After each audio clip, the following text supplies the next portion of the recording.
안녕하세요. 커피 앤톡입니다. 오늘 도와주셔서 감사드리고, 이제 바로 사연을 들어보겠습니다. 최근 들어 갑자기 무더운 날씨가 이어지고 있어서 벌써 에어컨을 틀게 되었어요. 이런 더운 날씨엔 집에 앉아 시원한 과일을 먹고 싶은데요.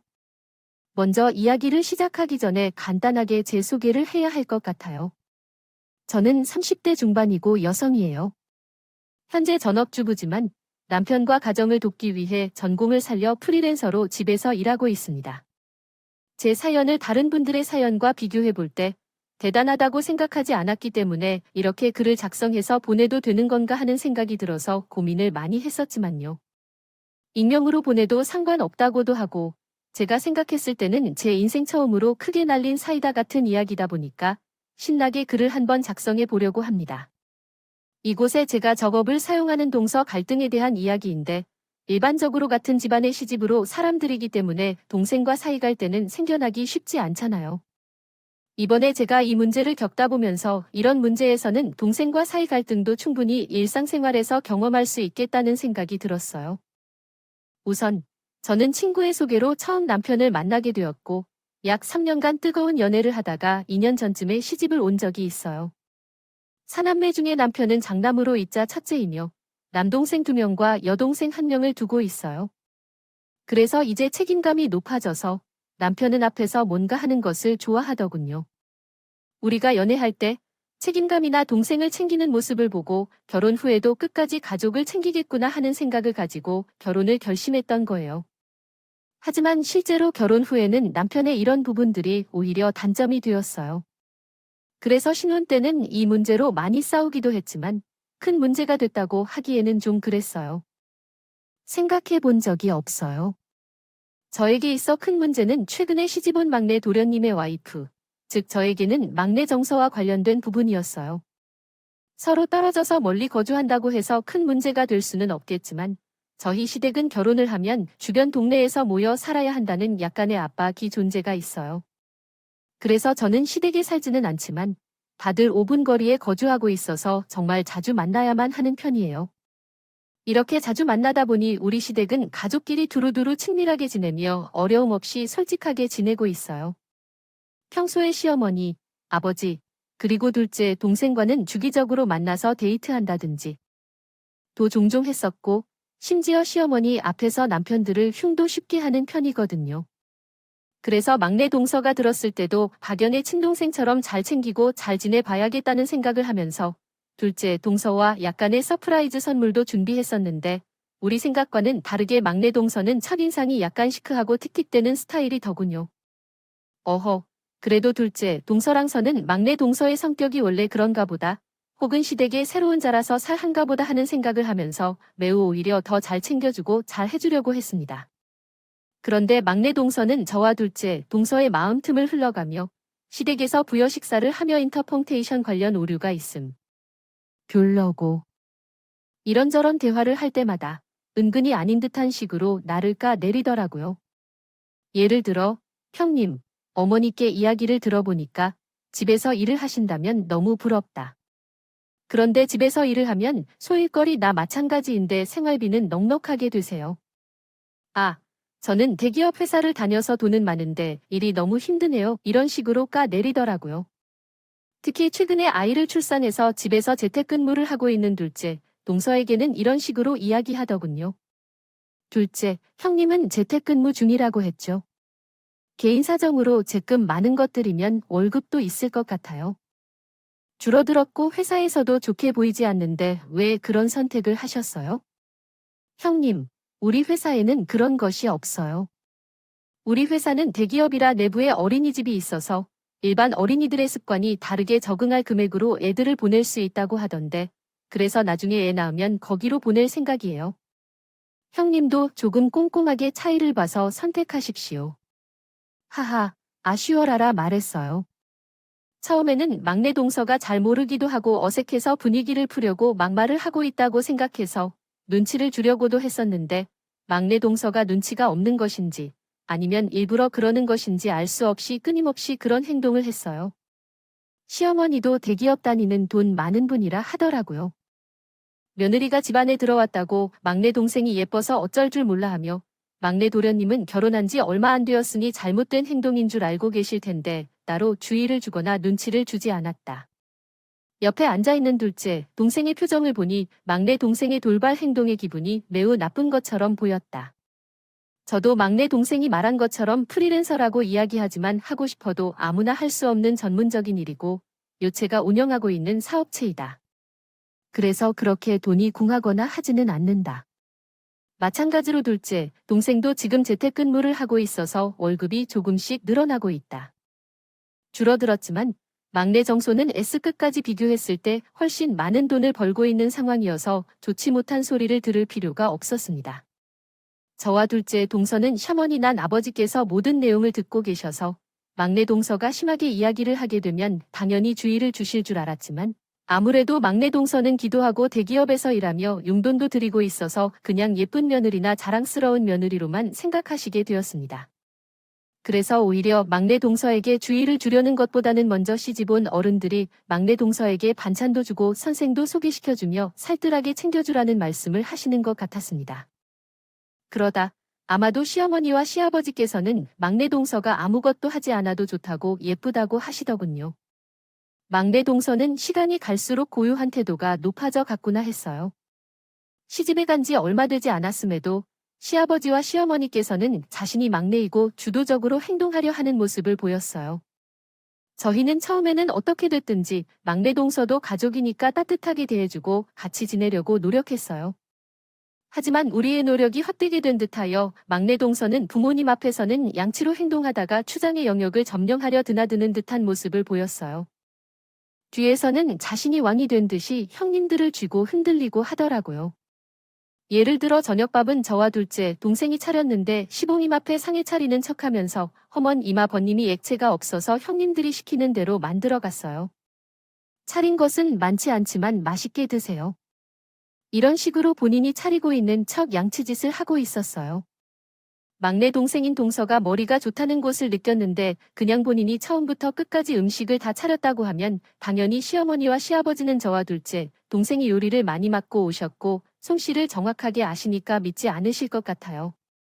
두 사람이 함께 음식을 차리도록 노력했을 때 자신의 노력이 강조되어 예쁨을 받을 수 있는 상황이 되는 것을 말씀드리겠습니다. 이런 말도 안 되는 행동을 보고 정말 놀랐어요. 한 번은 정말 이건 넘어갈 수 없겠다고 생각한 적이 있었는데 보통 여성들이 시집에 오면 시댁에서 스케줄에 맞춰 명절이나 제사 음식을 만들기도 하잖아요.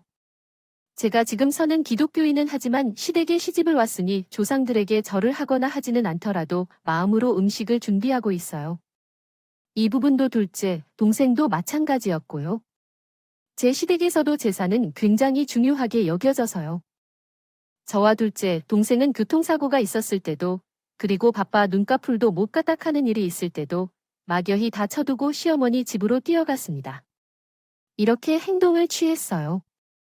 그렇기 때문에 당연히 막내 동생도 시어머니와 시아버지께서 똑같이 아실 것이라고 굳게 믿었고요. 하지만 막내 동생이 시어머니 집에 시집을 보러 가고 약 2차례의 제사에 참석했는데 이런 핑계절을 피웠고 제대로 사회를 하지 않는 막내 동생을 시로서는 아무런 말씀도 하지 않으셨습니다. 만약 급한 사정이 있었다면 전화를 해서 둘째, 동생도 이해하고 넘어갔을 것입니다. 하지만 막내 동생은 회사 업무로 갑자기 출장을 가야 한다든가 친정의 일이 생긴다든가 해서 핑계를 대기 위해 노력하는 거야? 다양한 이야기들을 들었거든. 한 번은 집안에서 일을 도와야 했는데 어머니가 아파하셔서 내가 일을 맡아야 했어.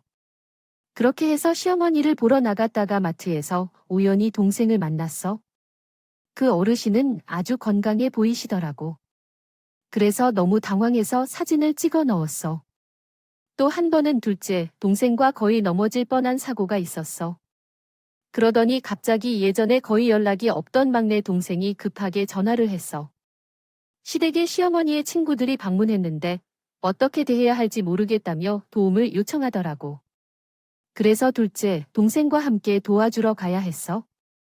알고 보니 시어머니 친구분들이 아니라 본인 집 식구들이 더군요. 시어머니와 함께 3사람 모여서 과일이나 주전 먹고 있었고 저희가 시댁에 도착하자마자 막내 동생은 자신이 윗사람이라도 되는 것처럼 이야기를 했어요. 어머니 형님 오셨어요.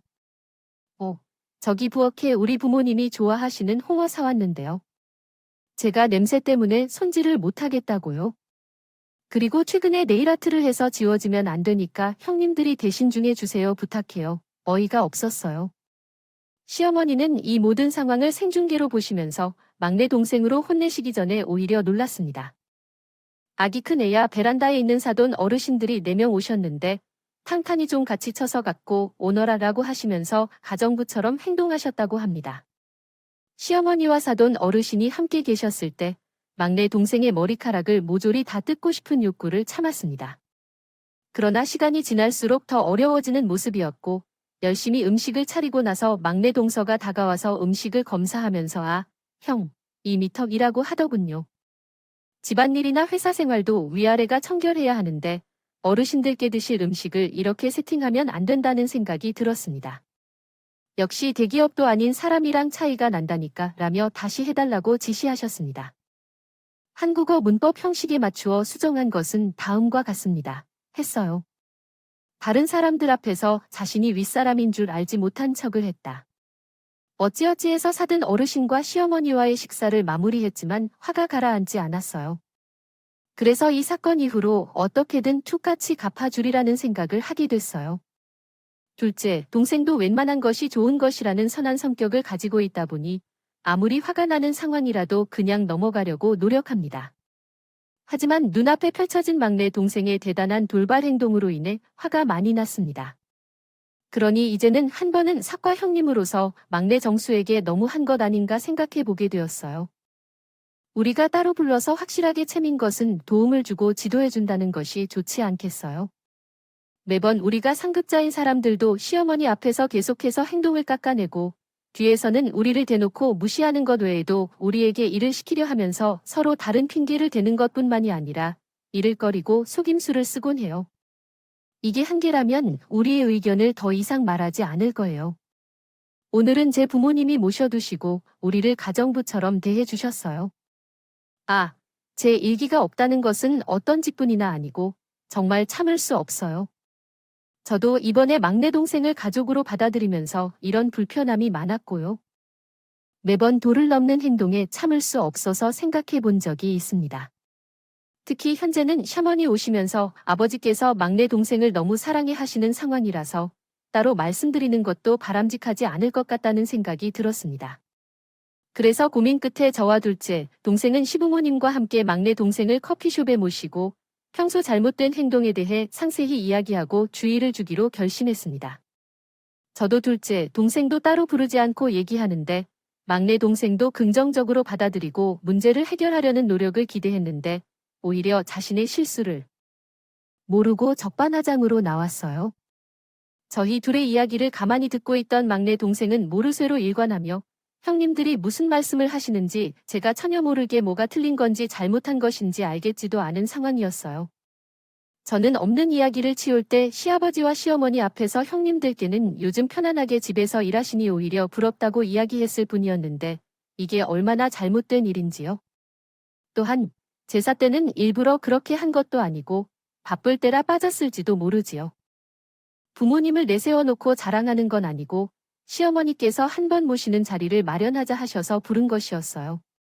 그리고 혹시 홍어와 산낙지를 살 때 형 이미지도 함께 나누자고 제안했는데 그렇게 시댁에 오시라고도 했고요. 어머니 아버님께서도 허락을 내려주신 건데 쉽게 부모님들께서 긍정적으로 대해주시는 것에 질투가 나서 그렇지요. 이렇게 따로 선택하여 하나고 비난하는 건 좋지 않아요. 그리고 요즘은 사람들을 따로 부르는 것도 좀 그렇다고 하더라고요. 어린이들은 꼰대라고 하더군요. 형들도 사람들에게 말 들어들은 척 안 하시려면요. 평소 노력을 많이 하셔야겠어요. 너무 당황했어요. 나이가 한참 어린 막내 통사한테 꼰대 취급을 당하고 있으니 괜히 그동안의 서러움이 터져나올 것 같더라고요. 둘째 동서 도망간 동서의 이야기 얼굴이 빠졌는지 말을 하려 했으나 화가 나서 그대로 앉아 있었어요. 한동안 아무 말도 하지 않은 채 정적이 흐르자 막내 동서는 자신이 들을 말이 더 없다고 느껴졌던 것인지 저희의 형님이 돼 이제 더 이상 할 말 없으시죠. 첫 남편이랑 데이트 약속이 있어서요. 나중에 시딩고에서 봐요 하며 놀리듯이 웃으며 나갔습니다. 처음에는 황당해서 둘째 동서와 이 일을 어떻게 해결해야 할지 함께 이야기한 적이 있습니다. 처음에는 부모님께서 제대로 해결책을 주지 않으셨을 때도 있었는데 한 번은 상황에 대해 말씀드려야겠다고 생각했고 막내 동생 역시 시부모님께 조금이나마 신경을 써야 한다고 얘기했습니다. 개인적으로는 당시 시부모님의 마음이 이미 막내 동생에게 가 있다고 느껴져서 괜히 말을 해도 되지 않겠다고 생각했지만 상황상 그래도 둘째 동생의 말을 들어주어야 할 것이라고 판단했습니다. 따라서 함께 시부모님 집으로 향했고 시부모님께 동생들 간에 발생한 상황을 세세하게 설명했습니다. 당연히 우리의 이야기에 귀를 기울이셨고 함께 문제를 해결하려고 노력했습니다. 15분 동안 이미 막내 동생에게 마음을 빼앗겨서 그런지 이전과는 달리 막내 동생을 부르게 된 내가 힘이 빠졌지만 행동 교정을 하지 않고 오히려 저를 꾸짖으셨어요. 먼저 막내에게 연락이 왔다. 간단히 함께 있었던 사건들에 대해 이야기했고 아무리 막내가 그런 행동을 한다 해도 해결책을 생각하지 않고 불평하고 있었고 막내가 얼마 없이 들어왔는데도 벌써부터 제 할 일을 대신하게 만들고 휘하게 하려나 보구나 했죠. 막내 이야기를 듣니까 먼저와 둘째 나이 차이도 있지만요. 시댁에 적응하기 어려워서 오더라고 했어요. 내가 너무 불쌍하게 느껴져서 울었어. 너희가 이야기하는 내용도 잘 모르겠고 막내에게는 제가 따로 불러서 잘 이야기할 예정이에요. 모든 것을 솔직하게 말하고 함께 잘 지내보자고. 시어머니께서는 저희에게 많은 변화를 요구하셨어요. 부모님이 이사는 어느 정도 예상했지만 막내의 급발진 같은 행동으로 시어머니에게 울며 힘들다고 전화를 걸 줄은 전혀 예상하지 못했어요. 그 정도로 막내의 행동이 정말 특별하다는 생각이 들었어요.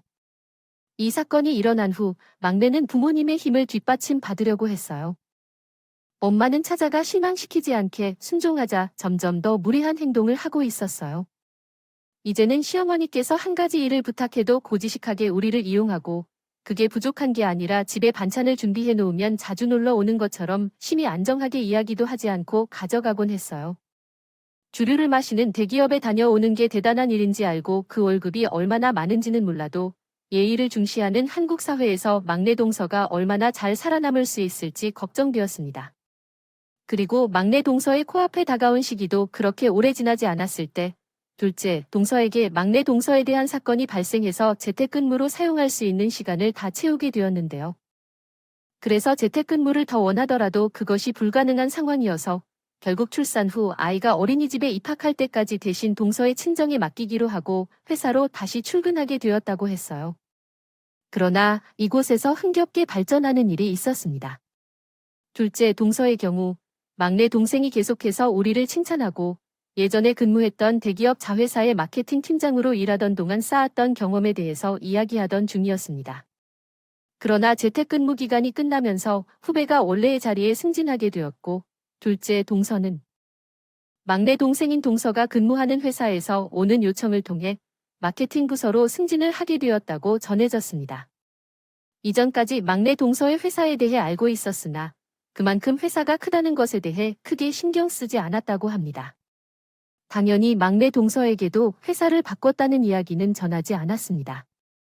그러나 출근 후 부서에 들어가 보니 대기업에서 근무하고 있다고 자랑하던 막내 동서가 모니터링 업무를 맡고 있는 것을 발견했고 둘째 동생이 과장으로 오게 된다는 소식을 듣고 당황하여 어찌할 바를 모르고 있다고 합니다.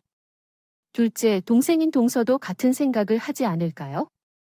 팀에서 마주치게 된 것에 대해 매우 놀란다면서도 둘째 동생인 동서는 자신이 속한 부서의 과장으로 승진했고 계약직 막내 동생은 본인의 계약 연장 등에 관한 결정문을 부서 책임자인 부장이 처리하도록 했기 때문에 어떻게 해야 할지마저 모르고 있었다. 그러다 막내 동생이 더 편안한 회사 생활을 위해 인맥을 써야 한다고 생각한 것일지도 모른다. 둘째 동생은 계속해서 막내 동생을 쫓아다니며 애교 피우려고 했지만 이미 막내 동생은 변한 모습을 명확히 본 뒤에는 신경 쓰지 않기로 했다. 막내 동생 동서가 무시를 받았다는 이야기를 계속해서 합니다. 또한 저도 두 번째 동생 동서가 그동안 호통을 떨며 괴롭혔던 일로 인해 예상치 못한 기회가 생겼습니다. 두 번째 동서가 회사의 마케팅 관련 부서 책임자로 이동했을 때 이미 회사가 새 제품을 개발 중이었으며 제품 디자인팀은 새로운 디자인을 만들어내야 했습니다. 두 번째 동서와 막내 동서가 함께 일하는 마케팅팀과 디자인팀은 힘을 합쳐봐도 뚜렷한 제품 디자인이 오랜 기간 동안 나오지 않았습니다. 그래서 결국 회사는 전문 디자인 업체에 의뢰하기로 결정했습니다. 디자인팀과 마케팅팀 그리고 다른 디자인 업체가 함께 제품 디자인을 진행하기로 결정했다고 합니다. 처음에는 회사 내부에 이미 디자인팀이 있었기 때문에 이러한 협업이 필요한지 의문을 제기하는 의견도 있었지만 결국 회사와 해외에서 강력한 의지를 가지고 프로젝트를 진행하기로 합의했다고 합니다. 초기에는 외부 업체나 개인 디자이너들을 대상으로 아이디어 공모전을 개최할 계획이 있었으나 제품이 시장에 노출되어 개발이 중단될 우려가 있어서 이 방안은 포기하고 타 디자인 업체들의 포트폴리오를 검토하여 마음에 드는 업체와 협업하기로 결정했다고 합니다. 다행히 두 번째 동서에게 운영 중인 회사가 제품 디자인 관련 업무를 수행하고 있는 사실을 이미 알고 있었고 여러 업체에서 포트폴리오를 받고 있어서 한 곳에서는 내보라거니 유리를 주더라고 하셨어요. 또한 마침 블라인드 테스트를 통과하지 못하면 포트폴리오를 제출하더라도 2주간은 엎혀서 들어오지 않을 것 같았습니다. 그리고 바로 제출하기로 결정한 이유는 우리 회사가 이미 포트폴리오 제출 전에 입소문이 나서 의뢰가 많이 들어오고 있는 상황이었기 때문에 좋은 기회라고 생각하여 심사숙고할 필요 없이 제출했습니다. 저는 큰 기대를 하지 않았고 항상 막내 동생이 얘기하는 대로 대기업과의 협업이 이뤄진다면 우리 회사에도 스펙업이 될 것이며 성장할 수 있게 될 것이라고 생각했습니다. 있는 기회에 도전해 볼 수 있을 것 같아서 도전 정신으로 진행했었는데 직원들이 블라인드로 심사한 결과에서 제가 제출한 포트폴리오가 눈에 띄었고 결국 우리 회사가 선택되어 제품 디자인 콜라보를 함께 할 수 있게 되었던 것이었습니다. 결과가 나오고 둘째 동서를 통해 듣기로는 회사의 이 팀들이 업체 포트폴리오를 선택하는 과정에서 막내 동서가 제가 제출한 포트폴리오의 제품 디자인이 굉장히 마음에 든다며 아주 강력하게 추천했다고 하더군요. 둘째 동서도 블라인드 테스트라 이야기를 전해 듣고 나서야 제 작품인 것을 알게 되었는데 프리랜서로 일하던 동안에 돈을 못 받을 것 같다고 은근히 깎아내던 막내 동서가 제 디자인을 마음에 들어 한다는 모습을 보니 웃기기도 하면서 나중에 제가 회사를 방문했을 때 동서가 어떤 표정을 지을지 궁금하다고 이야기했어요. 막내 동서가 제 포트폴리오를 선택했다는 사실만으로도 그동안에 묵혀둔 책쟁이의 이미지가 싹 내려가는 느낌을 받았던 것 같아요. 당연히 확실하게 사회자를 날려주기 위해 회사와 약속한 날짜에 맞춰 동서가 방문했지만 회사의 법무팀과 새로 출시될 제품에 대한 상세 내용을 유포하지 않겠다는 계약서를 작성하고 낸 뒤 받아들여서 동서가 됐었어요. 함께 사용하는 사무실에 갔습니다. 아무렇지 않게 인사를 하는 둘째 동생과 옆에서 놀라서 토끼 눈을 하고 쳐다보는 막내 동생도 눈에 띄었습니다. 막내 동생이 나를 보자마자 못 들어올 곳을 온 건 마땅하지 않은 것이죠. 형님 여긴 웬일이세요? 아, 모처럼 둘째 형님이 보러 오셨군요. 여기 신제품을 만들고 있어서 함부로 들어오면 안 돼요. 헉, 대체 여기에 어떻게 들어온 건지 경비를 불러야겠어요. 자, 구하기. 왜 제가 뭘 대답해야 할까 하는 생각을 하고 있었는데 둘째 동생이 바로 팀원들에게 소개를 해주었어요. 아, 저희 팀원 여러분, 다들 이번 신제품 마케팅에 맞는 디자인을 함께 참여해 주실 김서연 디자인 회사 대표님입니다. 앞으로 함께 서로 도와가며 좋은 제품을 만들어 나가면 좋겠습니다. 이야기를 하니 막내 동생은 자신이 해야 할 행동을 깨닫고 절망스러운 얼굴로 있었습니다. 퇴근할 때 막내 동생은 저와 둘째 동생에게 잠시만 할 말이 있다며 초대를 하고 그동안 자신의 행동에 대해 사과를 했습니다. 형님, 그동안 제가 한 일을 되새겨보니 경솔한 부분이 많아서 앞으로는 더 신중하게 행동하고 아랫사람들을 존중하여 형님의 리더십을 따르겠습니다. 정말 죄송합니다. 그렇게 말씀을 하게 되어서요. 이 일이 발생한 이후로 내 동선을 납작하게 해서 제가 이조 조종소에 관한 이야기를 자연스럽게 제기하고 이를 돕기도 합니다. 시어머니께서도 마침내 소식을 듣고 계시려 해도 막내 동서가 정식 직원이 아닌 계약직이라는 사실을 알게 되신 후에는 실망을 많이 하셨어요. 이 일이 있고 난 후로 막내 동서를 거의 2달간 보지 못했는데 결국 막내 정선은 가족들 앞에서 무릎을 꿇고 자신이 잘못했다고 솔직하게 인정했어요. 그 모습을 본 저는 안타까움도 느끼고 한편으로는 시원하기도 했어요. 이번 경험을 통해 사람을 직업으로만 판단해서는 안 된다는 것을 분명히 깨달았습니다. 아마 막내 동생도 지금쯤이면 이를 깨달아 자신의 행동에 대해 후회하고 있을 것으로 생각됩니다. 저는 지금까지 커피를 톡톡 마셨습니다. 오늘도 끝까지 함께 해주셔서 감사합니다. 다음 영상에서 또 만나겠습니다.